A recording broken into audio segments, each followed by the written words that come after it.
We continue our reading in the Bushman's Guide, and today we are reading Are You a Tramp or a Traveler?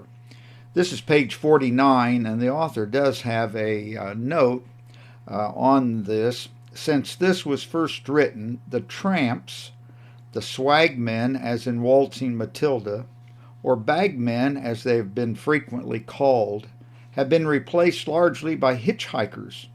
In some ways, these are a mixture of both tramps and travelers.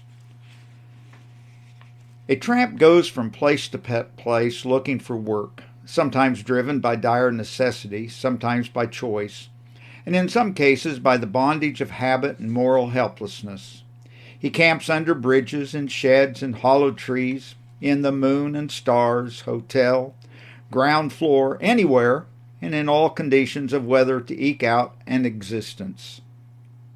He may cover a great deal of country and endure a lot of hardship, seldom getting any genuine sympathy or help even from those who are well able to give it. But whatever the cause, he is a wanderer with no spatial destination. He moves about, but to use a common expression, he gets nowhere. A traveler knows his objective. He is going to a certain place. His journey has a purpose which distinguishes it from the wanderings of the tramp. So in life there are two classes of people.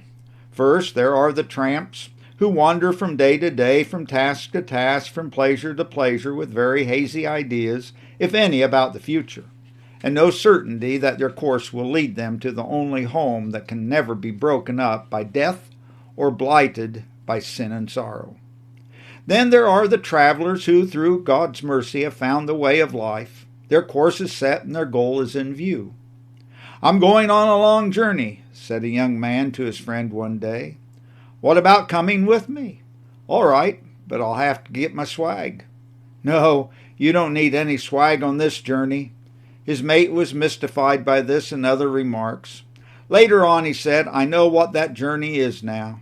And the two joined forces on the journey to the country where a welcome is certain to all who will come.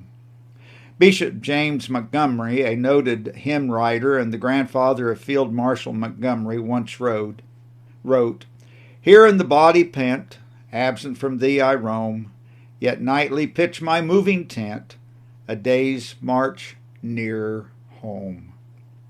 It has been said that there are three things necessary to constitute a man: a traveler, a starting point, a course, and a destination.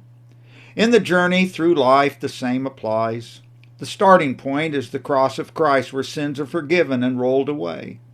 The course is the path in which God leads the way, through service which He gives and experiences which He appoints for our good and the good of others. The destination is the home where God wants us all to come and live forever, and that is home, sweet home. If you have not started on the journey, then it is possible to begin now, to cease to be a tramp and become one of God's travelers. To God be the glory.